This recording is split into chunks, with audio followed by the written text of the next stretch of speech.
Olá pessoal, estamos de volta em mais Perfussal Talks aqui. Hoje com Juliana Gonçalves, uma TPD de mão cheia. Eu ouso dizer que ela é uma das melhores do Brasil atualmente na parte de maquiagem, de caracterização de resinas. Não só impressas, como resinas fresadas. Vocês vão ver um pouquinho e conhecer um pouquinho do trabalho dela aqui hoje nesse bate-papo. Então fiquem até o final, que vai ser um bate-papo bem interessante, que serve para todo mundo da área odontológica, TPDs. Vai ser um bate-papo bem interessante para que você possa abrir a sua mente para esse novo mundo que está chegando dessas resinas impressas e de tudo que vem a reboque. Começando um episódio, eu gosto sempre de pedir, para que você dê o like no vídeo, compartilhe esse conteúdo para outras pessoas, se inscreva no canal, é muito importante para a gente. E logo de cara, agradecendo, Ju, obrigado por estar aqui. Obrigada a você, pelo carinho. meu amigo. E Giovanni, mais uma vez, obrigado por estar aqui conosco. E vamos tocando aqui, Ju, logo de cara, o que te faz hoje entender a grandiosidade do mercado atual com as resinas impressas? Você acha que esse mercado vai de alguma forma impactar nos laboratórios de prótese? Então, eu acho que o 3D veio, está cada dia mais intenso, né? Muitos dentistas também querendo fazer essa parte no consultório, e eu sou super a favor, né?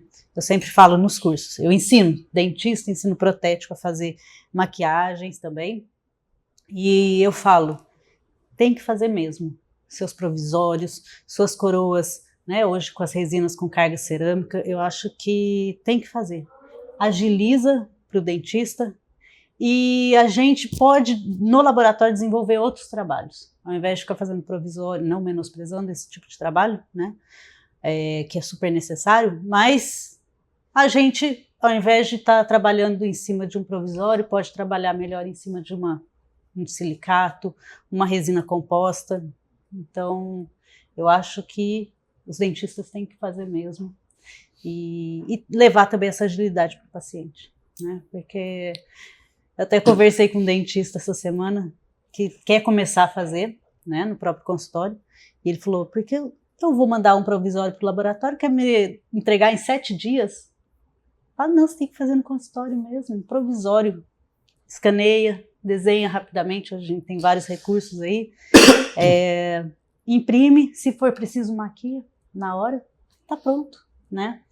Então eu acho que o mundo tá aí nessa agilidade e eu acho que o 3D veio para isso, para trazer essa rapidez. Isso é muito legal e a gente acaba falando, né, eu pela Sim, Sérgio pela Strauma, sobre muito disso do digital e da rotina dos dentistas. Uma coisa que eu gosto muito de falar é o seguinte, é que o cara tá lá, ele quer comprar uma impressora, aí eu falo, pra que você quer e se isso vai caber na sua rotina? Uhum. Aí eu falo, eu desenvolvi a habilidade de desenhar, de fazer um CAD e imprimir numa resina de carga cerâmica, maquiar e instalar na mesma sessão. Uhum. Agora, você quer fazer isso? Porque quem não quer, quem não vai caber na rotina, quem não cabe mais uma curva de aprendizado para isso, não deve chegar. Agora, um provisóriozinho, o cara tem uma impressora mais simples, aí ele escaneia rapidamente, envia para o cadista entrega ali 1 horinha, 1 hora e meia, 2 horas, no outro turno já está pronto para instalar no paciente. Com certeza. Isso é um fluxo extremamente importante. Então, assim, Ju, eu queria saber dos seus desafios. Por quê? Porque esses dias eu estava ministrando um treinamento sobre protocolos impressos em cerâmicas, resinas de impressão 3D, enfim. Uhum. E eu falo muito sobre 2 grandes variáveis, o dentista e o cadista. Então, quanto o dentista te desafia a fazer esses casos de impressões, quais são as limitações do dentista que tornam-se desafios? Então, primeiro, entender o que o laboratório precisa para desenvolver o caso, né? Porque às vezes ele manda um caso, um escaneamento, não manda foto. Não precisa de fotos profissionais, né? Eu tenho ali um protocolinho de 3 fotos que ajuda muito. Às vezes a gente não precisa nem ter foto para colocar dentro do software, né? A gente olhando a foto a gente consegue avaliar onde que precisa alterar ou mexer em altura, volume. Então esse é o primeiro desafio que a gente tem, né? Mandar foto, sempre. Isso é essencial, facilita muito. E também o tipo de escaneamento, né? Por exemplo, o implante. Quando eu faço desenho para coroa sobre implante, eu gosto de copiar bem o perfil de emergência. E às vezes o dentista manda o escaneamento com cicatrizador, sem o perfil de emergência. ou direto com escambore, né? E aí o software tira o escambore. Mas aí a gente perde toda a referência de perfil. Então, acho que são esses detalhezinhos que vai atrapalhando, não atrapalhando, mas dificultando ou demorando mais para o fluxo acontecer, sabe? Um entendimento real do que o laboratório precisa. Entendi. Perfeito. Agora você falou de implantes aí, é uma das coisas que eu debato muito em aula. Por quê? Eu desenho um pouquinho no Exocad, etc. A gente sabe que remove. E muitas vezes, como você falou, tem o cicatrizador lá. Uhum. O perfil de emergência daquele cicatrizador, se for um cicatrizador tradicional de 4,5 de diâmetro, se você bota o escambare e ele faz o recorte do escambare é aproximadamente 4 milímetros de diâmetro. Uhum. Ele já oblitera quase que o espaço inteiro. Uhum. Na hora que a gente vai para o Exocad e a gente seleciona uma base de cimentação que tem um transmucoso mais baixo, isso não permite que você altere esse perfil de emergência artificialmente? Então, quando a gente... Eu gosto que escaneia a arcada sem nada, sem escambore, e depois com o escambore, né? Porque aí a gente tem o desenho certinho do perfil, se foi determinado, né? Se foi determinado, lógico. Agora, mas ainda assim, mesmo que esteja com cicatrizador, que não esteja aquele perfil bonito, a gente consegue ter uma visualização melhor. Se mandar direto o escaneamento com o localizador, aí o recorte não fica perfeito. Né? As próprias empresas de scanners, elas têm um fluxo e as pessoas não seguem, né? Então, é porque eu não sigo. Eu não faço assim. Como que você faz? Não, eu faço direto com o escambare. Porque assim, quando a gente tem um perfil de emergência bem delimitado, na maioria das vezes você tem um diâmetro do escambare. Então, mas e lá dentro? É isso, e lá dentro você pode utilizar uma base de cimentação mais curta. Mas... Não, pode falar, a intenção é essa. Mas assim, quando o implante está mais profundo. Mas é justamente essa a intenção. Aí, como a gente vai subir, né?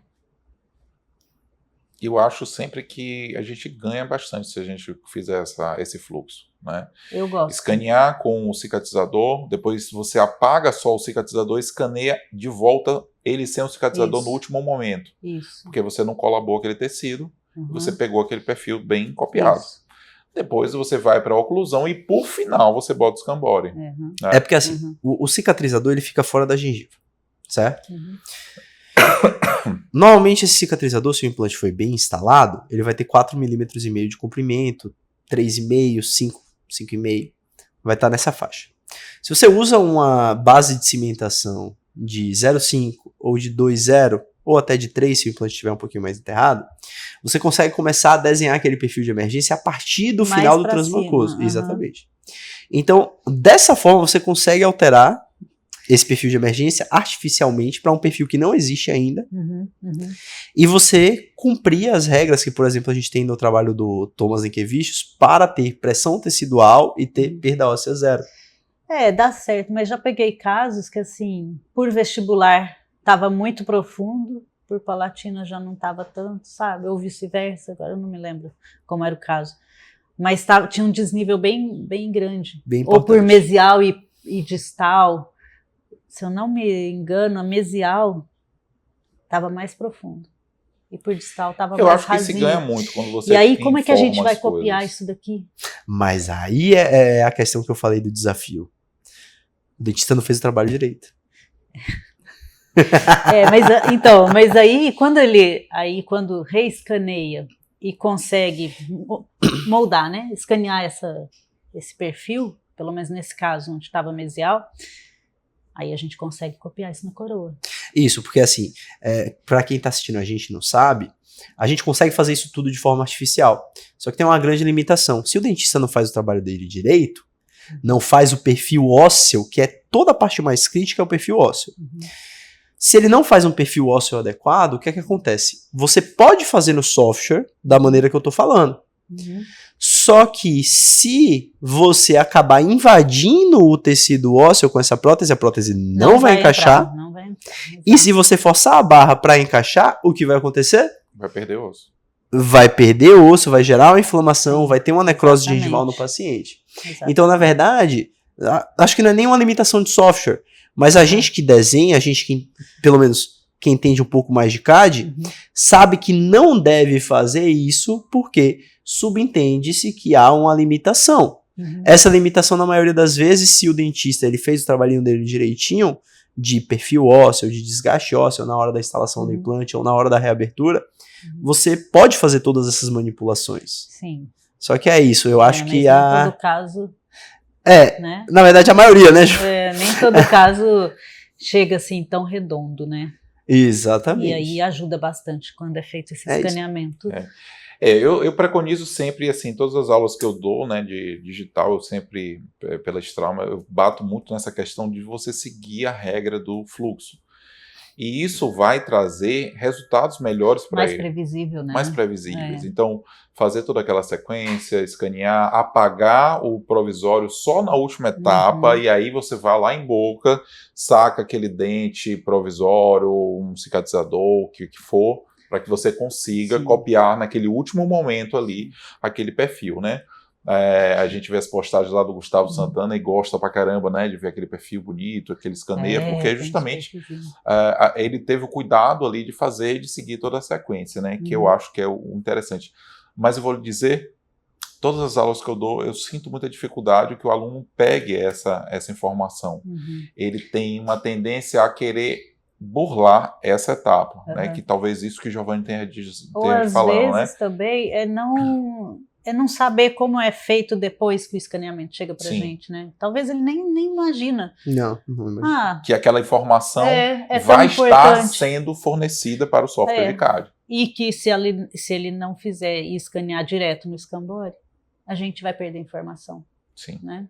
Sim. Então, às vezes é mais por não saber, sim, né? Por não ter o entendimento. Mas, Ju, me fala um pouquinho aí das resinas impressas, né? O que você tem visto hoje em termos de material e o que você vê hoje como um grande diferencial hoje o dentista saber maquiar, né, um dente, um provisório, uma gengiva? Fala um pouquinho para os telespectadores, os espectadores que estão ouvindo e assistindo aí o podcast. O que você falaria como uma TPD? O que o dentista ganha em saber fazer isso, né? Então, hoje, as resinas, quando começaram as resinas para provisório, a gente já não tinha muitas cores, e também não tinha nenhum kit de maquiagem que atendesse realmente a necessidade, né? A gente só tinha pigmentos, que foram desenvolvidos para consultório, para ser usado na resina composta internamente, depois ser coberto com uma outra camada de resina, né? Então isso daí era o que a gente tinha. E no começo a gente via isso como uma possibilidade para entregar um provisório que teoricamente, né, não passa aí de 6 meses, 1 ano, e que o paciente que é uma pergunta muito recorrente, né? Os alunos que fazem o nosso curso, né, Ju? Essa maquiagem, esse pigmento, essa caracterização vai durar quanto tempo? Né? E eu vou falar isso. Então a gente só tinha esse tipo de pigmento. Foi o que eu comecei a falar, comecei a ensinar, porém não tinha durabilidade, né? 6 meses já não tinha mais nada em boca. É só o dente branquinho. E aí começaram as resinas com carga, que a proposta era outra, era ter um material mais durável, assim como a resina composta. E a gente está chegando lá. Eu acho que as resinas estão melhorando muito e bem rápido. A gente já tem... Eu tenho alguns dentistas assim que compartilham comigo, né, esse tempo, esses resultados, exato.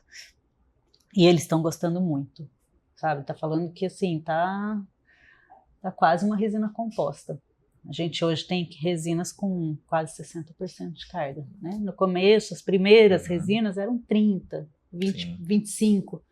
Já era alguma coisa, mas não para chegar próximo de uma resina composta convencional. Hoje já tem 65, né? 65, 70, né? E aí precisava de uma maquiagem para maquiar isso, já que a proposta era durar, né? Ficar em boca. Se você tem durabilidade, você precisa manter essa caracterização. Porque não pode, né? A gente pensar numa resina que dure 5 anos em boca, mas a maquiagem dura 6 meses. 6 meses. Ah, mas pode maquiar em boca? Pode, mas vai ficar fazendo isso tanto Todo tempo, né? E agora a gente tem, né? E agora a gente tem, né? A gente tem, eu falo que é o melhor material que a gente tem para maquiagem, que é o Make Smile da Uraltec. Posso falar mais? Claro, com certeza. São nossos parceiros, e é o que eu né? é o que eu venho falando, né? É desse material que a gente fala no nosso curso, inclusive. Que é um material com carga, é uma resina fluida, uma resina composta fluida, com carga e pigmento. Então a gente tem ali os shades, tem cores, marrom, preto, amarelo, azul, vermelho, para misturar com esses shades e conseguir outras tonalidades, né? Porque, por exemplo, shade A a gente não consegue chegar até um A3,5. Então a gente precisa misturar outras cores para alcançar esses tons mais escuros. E então hoje a gente já pode falar dessas resinas impressas que vão durar mais e com uma maquiagem que também vai durar mais. Entendi. Né? Eu falo, ainda é cedo para a gente falar, dura 10 anos. Não sei, né? Porque muito material aí não tem 10 anos de mercado. Só tem os... A maioria não tem. Não, a maioria não tem, né? A maquiagem também não tem. Os testes que se faz em laboratório. Que é faz uma coisa. As ciclagens, né? Você é uma coisa, simula né? 10 anos, né, em boca. Mas eu falo que toda resina, né? Toda resina tem vários fatores que influenciam. Desde o processo de confecção, o processo de cura e depois quando está em boca, né? Perfeito. Como esse paciente está cuidando desse material. Escovação, pasta de dente, alimentação, bebidas, né? Vinho, igual uma resina café, composta, né? uma resina composta. Então, a gente tem que entender isso. Não adianta querer usar a resina mais cara, a melhor do mundo, depende do paciente também. É para esse tipo de paciente. Perfeito. Né? Então, tem muita gente. Ai, quanto tempo dura? Eu nunca falo de durabilidade. Por exemplo, a Ceramage, que era uma resina laboratorial da Shofu. Quando ela veio com a proposta com carga de zircônia, que era uma novidade, né? Isso há uns bons anos atrás, eles falavam até 10 anos em boca. Mas eu não falo. Porque eu não sei como que o protético vai polimerizar, né? Quando eu dava mais curso de resina indireta, a gente via todo tipo de fotopolimerizador. Tinha gente que achava que uma lanterna polimerizava a resina. Não, ela endurece. Se a gente puser aqui na luz, ela vai endurecer. Mas ela não vai endurecer fotopolimerizar é diferente. Então, e além disso, além de não saber como foi confeccionada, também tem a questão do paciente. Né? Como ele está cuidando disso. Perfeito. E assim, são muitas questões, né? E eu costumo dizer, eu falo isso abertamente. Quando eu vou dar uma aula, um treinamento, eu falo abertamente. Olha, seguinte, o protético ele pode errar? Pode errar. Mas muitos dos casos a culpa é do dentista. É um conjunto, né? Eu acho que assim, é um conjunto. Pode ter erros de todas as partes, eu acredito. Mas o dentista tem que saber para quem que ele vai oferecer o material. Mas ele que está ali atendendo, né? O dentista ele pode errar na técnica, e ele pode errar na indicação. Uhum. Muitas vezes ele tem um conhecimento de como deve ser um preparo, mas não respeita as distâncias. Aí você fica com uma interoclusal muito pequena, não atinge a espessura mínima e fratura. O material é ruim? Não. Foi mal utilizado. E indicação. Às vezes ele não sabe muito bem sobre o material que ele está colocando. Ninguém sabe muito bem, sendo bem sincero, ninguém sabe muito bem sobre as resinas cerâmicas de impressão 3D. Uhum. Por quê? Porque primeiro é novo, a gente não tem estudo nenhum a longo prazo, não existem, certo?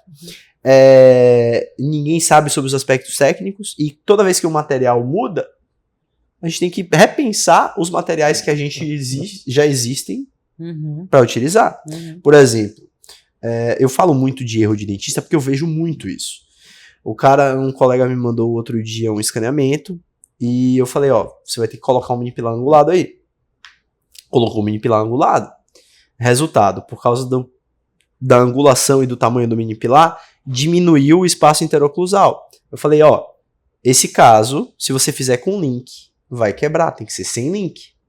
Só que se você imprime numa resina de carga cerâmica, por melhor que ela seja, sem link de cimentação, não vai aguentar. Por que não vai aguentar? Porque a resistência ao desgaste é diferente da resistência ao desgaste da zircônia. Você vai começar a desgastar a parte que fica em contato com o parafuso e aquilo ali vai soltar. Então, a falta de um posicionamento adequado, a falta do entendimento das distâncias e espessuras mínimas dos materiais faz com que o dentista jogue na mão do cadista e do TPD uma bomba relógio. E isso é terrível, né? Então, assim, eu queria saber de você, né, por exemplo, das distâncias. Vamos começar com molares e pré-molares em regime de mini pilares. Ai, meu Deus. Eu sou bem técnico. Molares e molares em regimes de mini pilares. Por exemplo, você acha mais confortável fazer um desenho, um CAD, se o dentista colocar o mini pilar mais abaixo do zênite gengival do dente ou mais próximo do dente? Do nível gengival. Do nível gengival. Isso. Não, é mais fácil um pouquinho abaixo, né? Um pouquinho abaixo, porque vai te dar mais possibilidades de utilização dos dentes. Sim, claro. E também a gente consegue trazer aquele dente lá de dentro, né? Dando a impressão de que tá vindo de lá. É uma coisa natural, exatamente. E é isso que muita gente preconiza. Na cirurgia guiada a gente padronizou isso.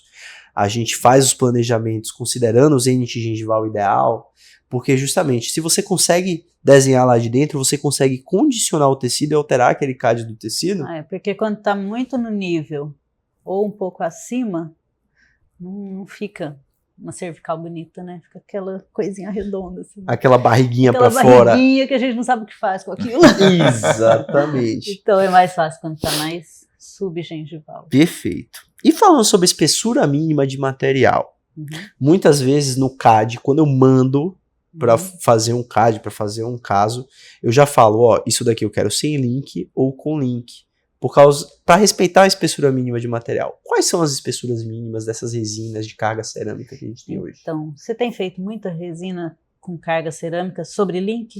Sobre link, sem link, sobre implante. E tem tido bom resultado? Eu tenho tido bons resultados.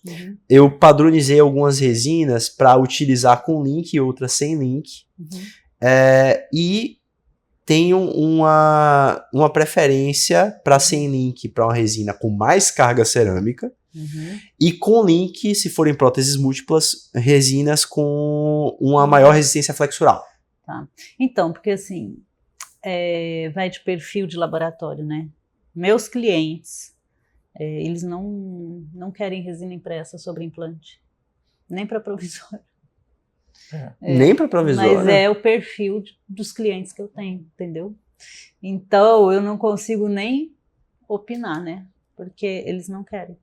Para provisória, PMMA e resina com carga é para casos assim mais tabletop, estético, né? Casos de aumento de DVO, coroas, onlays, mas sobre implante eles não. E o que você tem achado, Ju, dessas possibilidades aí, dessas novas resinas, com a possibilidade de utilizar para questão estética, você acha que a gente consegue entregar Então, estética a esse ponto? eu acho que sim.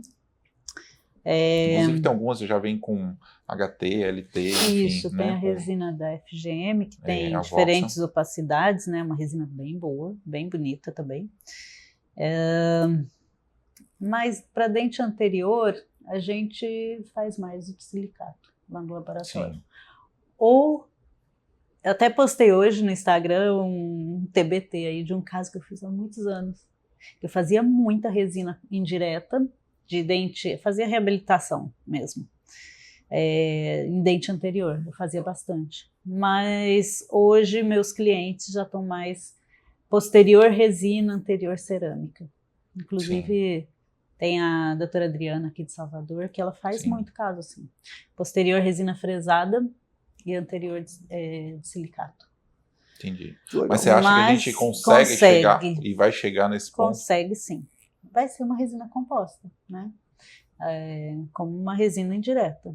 Então, Ju, eu queria perguntar sobre mecânica, né? Uhum. Quando a gente vai comparar, por exemplo, o sistema Katana, você tem um sistema bem completo, que ele vai do LT até o UT, que é baixa translucidez, média, alta, super translúcida e ultra translúcida, certo? E se você compara do HT ao UT, você tem uma alteração relativamente pequena, 10% de modificação em translucidez, só que você perde metade da resistência em megapascal. Sobre essas resinas de impressão 3D, será que possa haver uma alteração nisso daí? Porque quando a gente fala de resina composta, a gente não tem acesso a estudos sobre isso.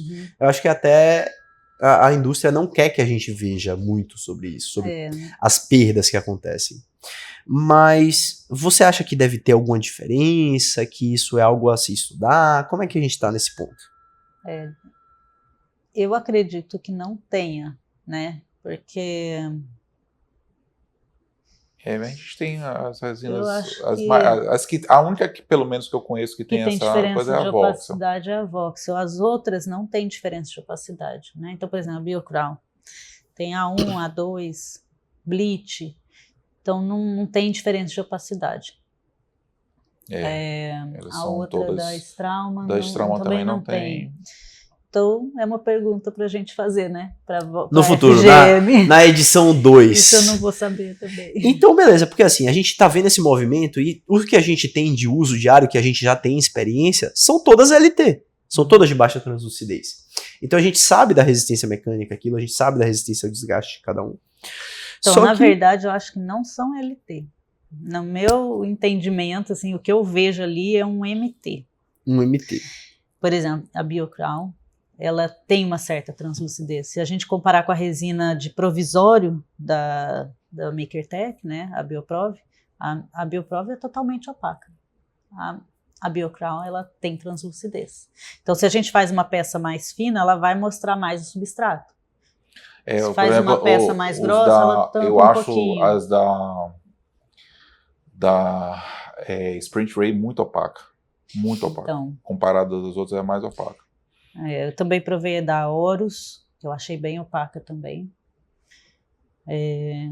Então assim, também depende do caso que a gente vai fazer, né? E depende do caso que a gente vai fazer. Tem caso que a gente precisa de um material mais translúcido, que vai ajudar na finalização, né? A chegar na cor. O opaco vai ser melhor. Tem outros que a gente precisa de um material um pouquinho mais opaco para tampar um substrato, né? Então também depende muito do que você vai trabalhar. Mas, Ju, me fala um pouquinho, eu tinha sempre essa curiosidade. Como foi que você decidiu virar TPD? Me conte aí um pouquinho sobre isso. Nossa, na verdade eu queria ser dentista. Eu não sabia, sério? Fiz 2 anos de cursinho para fazer odonto, mas eu tinha que passar numa federal ou estadual, porque meu pai não tinha dinheiro para pagar. E aí eu me cansei, porque eu não era nenhuma, um estudante brilhante, não era. E aí eu me cansei. E eu tenho uma tia que é dentista, Sim. que eu admiro demais, e na época ela falou assim, por que você não vai conhecer a prótese? É legal também, né? De repente é uma opção. E aí eu fui num laboratório. Da primeira vez que eu fui, eu não gostei, porque era um laboratório antigo. né? Gesso para tudo que é lado, aquela bagunça Nossa, de que fundição, pavor. de metal. E eu falei, não quero isso não, pelo amor de Deus. Fiz mais um ano de cursinho, não passei, aí eu falei, bom, vou fazer a prótese, vou tentar. E me apaixonei. Hoje eu não me vejo fazendo outra coisa. Tem hora que dá um surto, né? Não sei, ele ainda é novo, mas dá um surto e eu falo, meu Deus, eu quero mudar de profissão. Mas não sei fazer mais nada, só dente. Então, mas eu sou realizada, assim. Ainda bem que você não fez odontologia, né? Que hoje os profissionais podem se beneficiar, né, dessa sua capacidade incrível de conseguir construir eu tentei, peças tão, viu? Eu quase belas. fiz faculdade antes de engravidar, mas eu falei, não, vou começar tudo de novo, gente. Muito não. trampo. E eu gosto do que eu faço, né? Sim. Eu gosto de acordar, ir pro laboratório, falar com construir, dentista. né, aquelas... É muito bom. Fala com muito alguns bom. dentistas. Algumas Vários. reabilitações É muito bom. Eu me sinto desafiadoras, realizada né? mesmo. E aí comecei a dar aula em 2007, que também foi uma outra descoberta na minha vida, né? Sim. Eu sempre fui muito tímida, muito. Eu não conseguia nem entrar numa loja sozinha quando era criança, assim, mais novinha, sabe? Minha mãe tinha que ir junto. E aí foi uma descoberta. Comecei a trabalhar na Labor Dental como consultora e lá a gente tinha que dar cursos para os clientes, para falar dos materiais. Primeira vez foi terrível. Foi no curso da Renata Vano. Fui lá para falar de um material, a avó sumiu, não sabia. Falava, meu Deus, não sai, treinei, passei a noite estudando o que eu ia falar. E aí, mas aí na hora da prática deu tudo certo. Aí fui fazer aula de teatro para ver se eu melhorava, porque eu falei, ou eu mudo, porque eu vou ter que fazer isso na Labor Dental, ou eu vou só ficar no laboratório. Sim. E aí eu fui. E aí ainda teve a proposta que se eu conseguisse, né, mudar, começar a falar mesmo dos materiais, eu teria a chance de ir para o Japão no final do ano. Oi. Falei, vou fazer teatro mesmo. Aí deu tudo certo. Deu tudo certo e dou aula até hoje, mesmo depois que eu saí da Labor Dental, continuei aí por conta, né? Sim. E estamos aqui. E fala um pouquinho dessa sua última participação lá no IDS, né? Agora 2025, né? Uhum. Você esteve lá. Me fala o que você viu lá, o que você viu de mais interessante, né? Dessas novidades que vem chegando, né? Então, muita resina 3D. Muita. Muita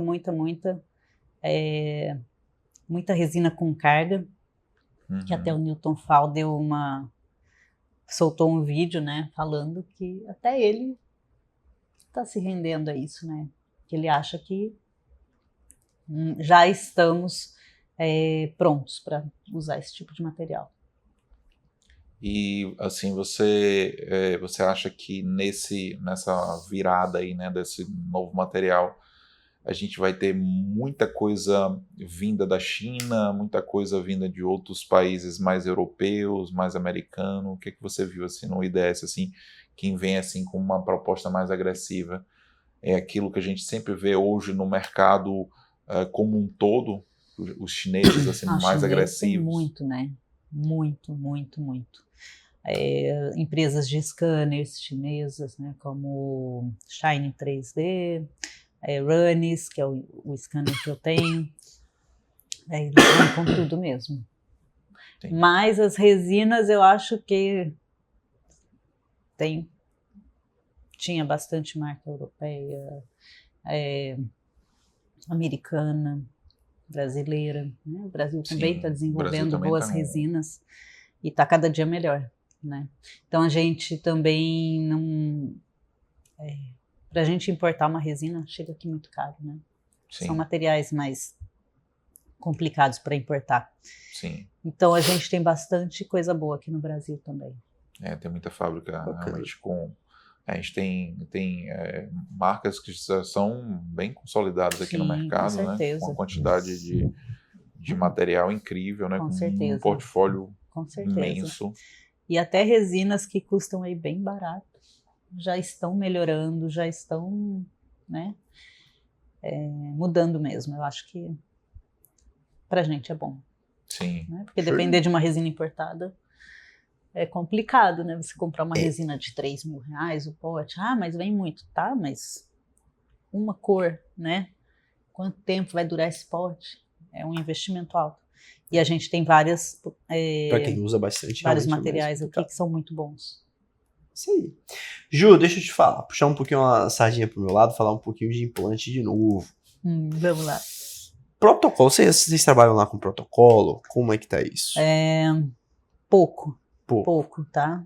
A gente faz mais a parte de facetas, tabletops, de silicato, resina fresada, resina impressa. Tá. Entendi. Agora tá começando a mudar um pouquinho para aparecer mais protocolo. Tá, e o pessoal tá pedindo protocolo com impressão 3D, tá mandando para fazer o CAD, então, como é que tá isso? Protocolo em resina 3D, mais para provisório. Tá. É o que eu te falei, é muito perfil de cliente, né? Mas tem laboratórios que fazem muito protocolo em resina impressa, bastante. E aí o legal é criar aquela barra e fazer a estrutura impressa em cima. E barra de metal, que você tá falando, pode fresada. ser metal, pode ser pique. É que o pique é muito caro também, né? Sim. Mas pode ser metal. Entendi. E você não acredita na estrutura de monobloco com ou sem link de metal, de impressão 3D? Você acha que a gente tá chegando lá? Não sei, porque é uma resina, né? A resina, mesmo a resina composta convencional, ela não tem por exemplo, se tiver um implante muito longe do outro, vai ser um ponto de fragilidade. Perfeito. A gente fala muito sobre isso e uma das perguntas era justamente isso daqui.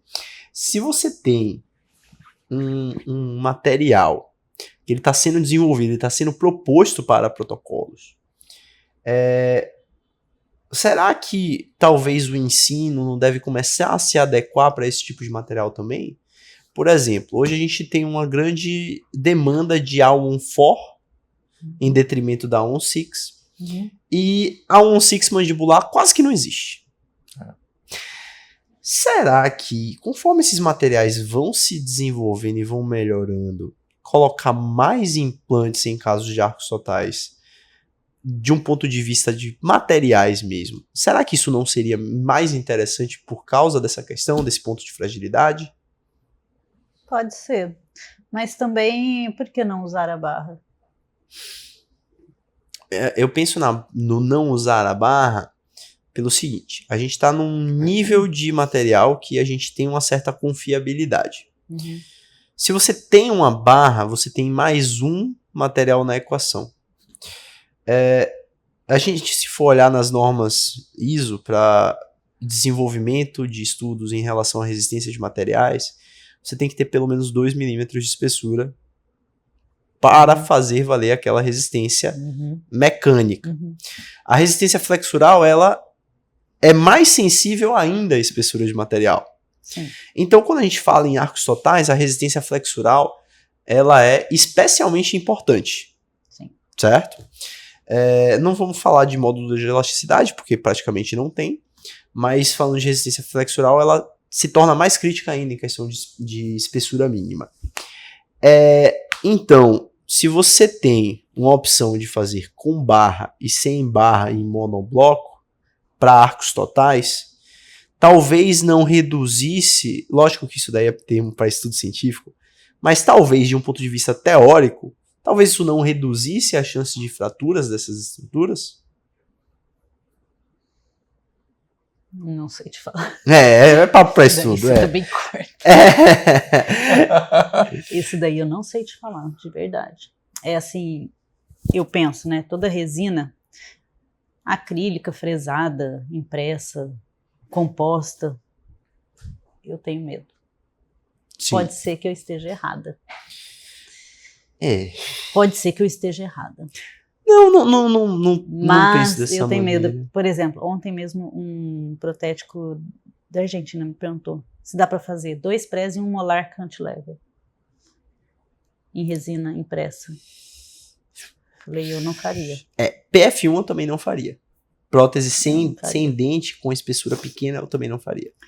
Mas Isso pode até ser recente, que, dependendo da altura, né? Da altura Da quantidade do de material. protocolo, aguente. Pode ser que sim. Exatamente, porque eu tava pensando o seguinte, a gente tá ali com um protocolo PF3 tradicional, só que aquela PF3 que ela tem pouca espessura de gengiva, quase nada. Então você faz uma barra metálica, e aí essa barra tem que ter uma espessura mínima, né, 4 milímetros. Se você tem pouca espessura de barra, 4 milímetros, pouca altura ali. O molar tem uma média ali de 6 milímetros de altura na sua coroa, só que no centro dela, no sulco, às vezes é menos de 6. Então você fica com a zona de fragilidade naquela região. Uma barra que, a depender da cimentação, pode ter ali uma bolinha no cimento, etc. Então, assim, se você minimiza materiais, você diminui resistência mecânica, naturalmente. Então, riscos. se você sai de uma estrutura com 2 materiais para uma estrutura em monobloco, isso, pela própria física da coisa, claro, ela vai ter um pouquinho mais de resistência nessa questão. A barra metálica, ela é por conta da resistência flexural da coisa e a resistência ao desgaste dos parafusos. Será que esses problemas, não só a gente deveria rever o ensino em casos de arcos totais, mas também alguns dos materiais? Eu acho que vai de caso para caso, né? É igual falar de lente de contato. Nem tudo é lente, né? Eu quero fazer minha faceta sem desgaste. Não, nem tudo dá para fazer sem desgaste. Então, cada caso é um caso. Eu acho que tem casos, sim, que vai suportar. Perfeito. Né? Se for alto, se tiver volume. Mas tem caso que... Não vai dar, vai estar limitado novamente pelo planejamento e pela cirurgia. Exatamente. Então, eu acho que tudo na odontologia, na prótese, né? Depende do caso. Eu acho que cada caso tem que ser estudado. É por isso que a quantidade de materiais e de produtos que a gente tem para odontologia é tão vasta. A gente não pode se fixar sempre a uma coisa só. Né? Toda vez que a gente ficar usar a mesma técnica monotécnica, a gente vai esbarrar no risco de ter algum excesso ou alguma falha no processo, né? Então eu acho que o ideal é que a gente consiga utilizar essa versatilidade que as resinas impressas têm trazido para o mercado para uma odontologia talvez mais rápida, mas não necessariamente matar tudo que ficou por trás. Né? Então eu acho que a gente conseguir uma equação aí, um meio termo disso vai ser, e que é o mais correto nesse processo. Com certeza. Por exemplo, só para finalizar esse papo, né, de protocolo, etc., dentro dos Estados Unidos e Europa, na maioria dos casos, a gente vai utilizar resinas de impressão 3D para provisórios, de longa duração, e as definitivas são feitas em zircônia. Então, assim, mesmo a zircônia, ela tem que respeitar. Com certeza. Por exemplo, eu vejo muita gente falando, não quero mais fazer zircônia, etc. Eu tenho alguns casos com 2, 3 anos de pontes fixas de 7 elementos, sem link de cimentação em boca. Eu acho que algumas coisas devem ser alteradas. Por exemplo, os parafusos de retenção. A gente tem hoje a opção no mercado do Hose and Screw, né, que é uma opção boa para driblar algumas limitações. Mas eu ainda acho que dentro do Exocad, a empresa pode lançar uma opção de um parafuso com a cabeça mais alta, mais robusta, para a quantidade de contato daquele parafuso com o material da zircônia ser maior, ou seja, vai reduzir a questão do desgaste daquele material, e o parafuso, ao invés de ter 3 milímetros de rosca, ele tem uns 4 a 5, porque aí aquela espessura do batente do link, do batente do material, aumente mais resistente. 1,5 milímetro, 2. Então isso vai reduzir a quantidade de complicações. Você vai ter uma prótese mais estável com a opção de fazer sem link de cimentação. Porque a altura, falando de implante, né, a altura ali vai ser muito crucial. Eu vejo vários protocolos, às vezes, fraturando de resina ou de zircônia, porque não tem espessura de material suficiente. Então, se você faz sem link, você dribla essa limitação. Por exemplo, PF1s, eu gosto muito da ideia de fazer sem link, porque aumenta a espessura de material. Entendeu? Uhum. Então eu penso muito dessa forma, né? Não sei se você Não, concorda. com certeza. Eu acho se que os for- materiais têm que ser revistos. Eu acho que é muita coisa, e é justamente nessa minha próxima pergunta, o que você acha, Ju, que ainda falta para que a gente tenha, ou que você veja no futuro, assim, como um material que venha a trazer uma maior facilidade de trabalho, melhor qualidade? Qual seria esse material ideal aí, né, do futuro? Então, eu acho que assim, o mais fácil para se trabalhar é o fresado. Nossa, é muito bom. É muito fácil, é muito rápido. Por exemplo, eu faço muita resina fresada. Muita também. Para mim, é o melhor material que tem. Né? E hoje, um problema também das resinas fresadas era a cor. Tem várias cores, porém são monocromáticos. Existe uma marca que é da Edit, que tem multilayer, mas ainda não tem aqui no Brasil. As outras ou é LT ou é HT. E aí a gente precisa escolher dependendo do volume, do substrato, e é monobloco, é uma cor só. Hoje a maquiagem já também resolve isso. Né? A gente consegue caracterizar, consegue criar uma incisal. Então é outra vantagem da maquiagem que a gente ensina no nosso curso. Né? É por isso que você tem essa capacidade tão grande de trabalhar com maquiagem, porque justamente você vê dessa área da resina fresada, né? Que sempre foi o seu... Nossa, para mim seria o mundo ideal, só fazer resina fresada. Mas é um material caro, a fresagem é cara, né? Então, o ideal seria isso, tudo virar fresado. Mas a gente também tem a desvantagem de muita perda de material, né? Porque ele é redução, né? Manutenção de fresadora, seguro. O equipamento é caríssimo, diferente da impressão. A impressão é aditiva, então a gente economiza muito material, a gente vai reaproveitando essa resina que não foi utilizada.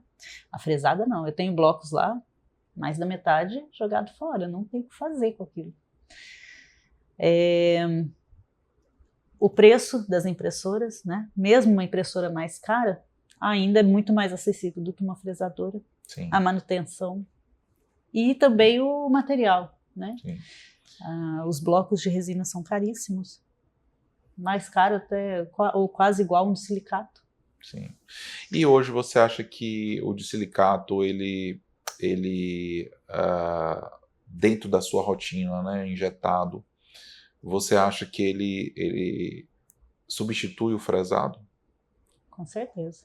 Não tudo, tá? Por exemplo, tem um caso lá que a gente está resolvendo com o fresado, porque foi feito sobre um munhão universal, então não tem o link, né? E para injetar é difícil fazer a cópia da parte interna da peça. Então aí eu já vou para o fresado.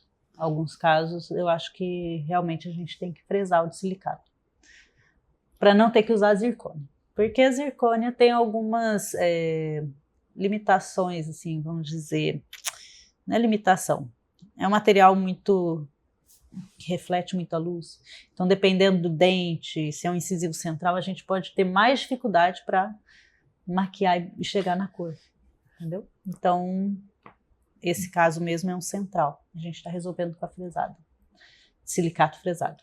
E Ju, deixa eu te perguntar, a gente falou de munhão, você falou de munhão. O que acontece? Eu sou um defensor da prótese cimentada. Uhum.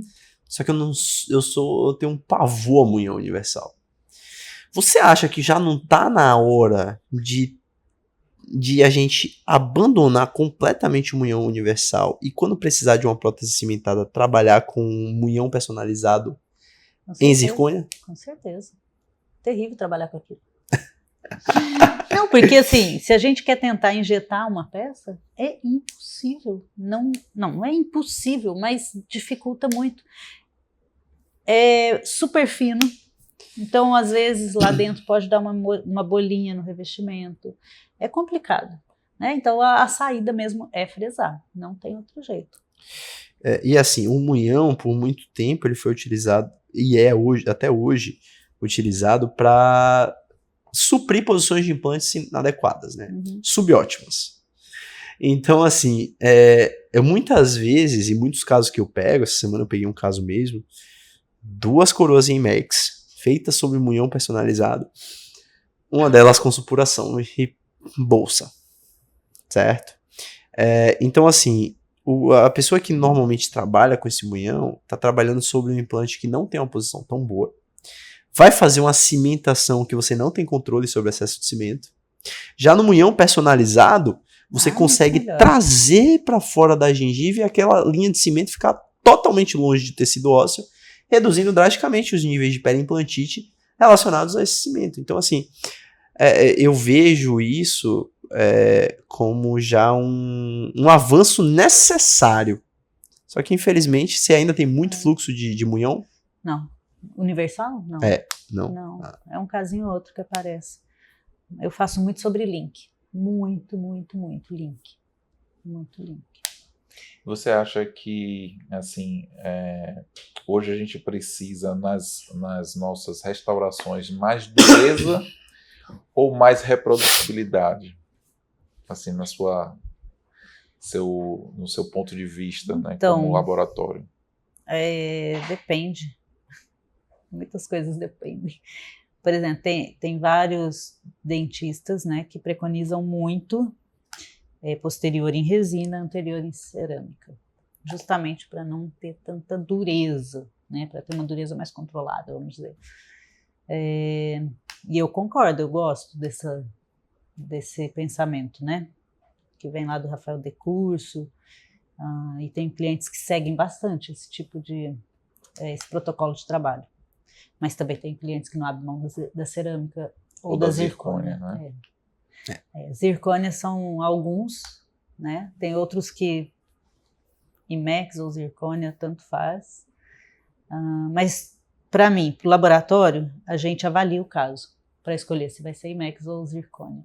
Principalmente quando é implante, né? Tem um cliente que para implante posterior só zircônia. Mas tem casos que tem clientes que falam, não, pode ser IMEX. E aí a gente avalia, né? Espessura de peça, posicionamento do implante, porque a zircônia aguenta, né? Um implante onde tem pouca espessura numa face e muita espessura na outra. A zircônia aguenta, agora o de silicato não. O silicato vai quebrar. Então a gente avalia o que utilizar, a gente avalia. E tem dentista que já fala, você pode escolher. Fica nas suas mãos. Aí eu acho bom, porque a gente consegue ter mais flexibilidade, né? E escolher o melhor material para o caso. Entendi. Hoje eu percebo assim que graças a Deus a gente está chegando num ponto que a gente já não questiona mais se vai ser uma metalocerâmica, né? Hoje a gente já está pensando... Mas ainda tem, viu? Tem uns casos de Era uma das últimas perguntas que eu ia lhe fazer. Você ainda recebe muito... Tem um cliente que manda muita metalocerâmica, a gente está tentando convencê-lo a mudar. E tá falando na semana passada sobre isso, né? E tem cliente que ainda tem medo de fixa em zircônia. Uma fixa mais extensa. Então aí ele pede a metalocerâmica. Então assim, tudo né, o que o cliente sente mais segurança. Bom, sobre essa questão, né, das fixas em zircônia, você acha que talvez não é uma insegurança por causa de uma experiência anterior ruim, sim. Por uma falha de escaneamento que se repete? Ou até nem isso, ou até o medo, né? E se não tiver passividade? Não tem solda. Aí tem que fresar de novo, tem que escanear e fresar de novo. Toma dinheiro. Tem recursos, né? A gente pode fresar uma peça para fazer a prova de passividade, mas talvez ele... Eu mandei para você um daquele escaneamento, você viu? A distorção? Tinha um escaneamento com a distorção de crescimento lateral ali. Não tem jeito. Qualquer prótese ali não vai ficar boa. E assim, a gente vê muito isso, especialmente nessas zonas edêntulas maiores e nessas zonas de muitos implantes. E aí eu coloco o seguinte questionamento. Essas regiões, se você faz um escaneamento que você faz só a gengiva e os perfis de emergência, você reduz a quantidade de volumetria em detrimento se você fizesse com o escambare direto. Será que a ancoragem do escaneamento através de colocar o escambare diretamente na gengiva e fazer esse escaneamento em peça única talvez não reduzisse esse tipo de situação? Agora tem aqueles outros Tipo aquelas bandeirinhas, né? Os para escambores. fazer o escaneamento. Mas a fotogrametria, a tradicional, ela tem um nível de custo muito elevado. Um Micromaper, por exemplo, vende a $30 mil. Então não é acessível. E o pessoal tá falando muito em escambare horizontal. Não, é isso daí que eu tô falando. Ah, Que esse que a eu tô falando? EFF tem, né? Que parece uma barrinha tá. assim, que Então, você... Os estudos científicos, eles trazem o que sobre isso? Sobre esses escambares horizontais. Que você... É incrível isso. Que você pode ter uma melhora. Você vai ter uma melhora que vai ser estatisticamente significante se você colocar todos eles ao centro do palato, por exemplo. Uhum. Por quê? Não porque você está utilizando uma estrutura horizontal, mas porque você consegue copiar tudo de uma vez só. Então, aquilo ali você reduz as distorções entre eles, porque você está Talvez copiando tudo de uma vez. porque o ponto central ali vai estar Exatamente. ligando todos os... Exatamente. Então, eu acho que essa seria a melhor opção, né? Só que para a gente conseguir fazer isso com esses escambares horizontais, os implantes eles vão ter que estar bem paralelos, bem perpendiculares ao plano oclusal. Porque se estiver inclinado... Se estiver inclinado, começa a ficar meio torto. E não copia bem. Eu ainda não recebi nenhum escaneamento assim. E assim, se você receber e tiver todos eles bonitinhos... Fica perfeito. Vai ficar bem melhor. Uhum. Vai melhorar. Uhum. Mas a pessoa que escaneou, ela tem que entender que a estratégia de escaneamento dela vai mudar de acordo com esse tipo de material. Tem isso ainda, né? Tem isso ainda. Então, o ensino ainda não tá pronto. Paulo Rossetti mandou um artigo que eu pedi para ele sobre exatamente isso. Eu até passei para você, não sei se eu passei. Não passou não. Foi semana retrasada, ele me mandou. Vou mandar para você. Me sobre mande. exatamente esses escambores. E aí, todo mundo tá vendendo aquele oba-oba, mas o pessoal tá vendendo sem saber usar. Mas é isso, né? É complicado. Acontece bastante. Então, trocando pneu com o carro andando. Exatamente. Mas eu acho que, assim, a gente fica ansioso, né, para mudar. Quando eu comecei no digital, eu comprei scanner, comprei impressora e não consegui usar. Não sabia, né? Porque também, quando a gente vai comprar, o vendedor te fala que vai mudar a sua vida, que aquilo não vai, nossa, vai te dar muito dinheiro. E a gente acredita, né? Na inocência, na imaturidade, a gente acredita. E aí eu gastei lá 70, 80 mil reais na época, um negócio que ficou parado. Aí eu botei uma capa preta em cima para eu não ficar olhando. Eu falei, devia ter viajado, devia ter trocado de carro. Agora eu tô com um negócio aqui que vai virar um museu, né? Depois eu acabei usando um pouco, mas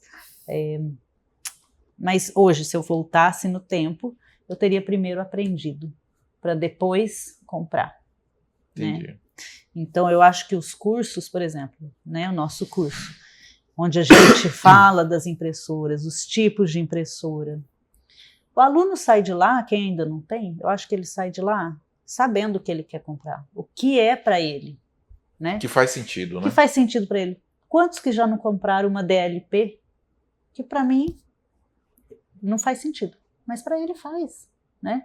Ou que comprou uma impressora menorzinha, uma grande. Então, eu acho que é isso. A gente tem que primeiro aprender e depois comprar. Perfeito. Porque quando a gente compra sem saber usar, a gente dá muita cabeçada. Aí acontece isso, né? Comprou, nossa, porque o escambore resolve, vai...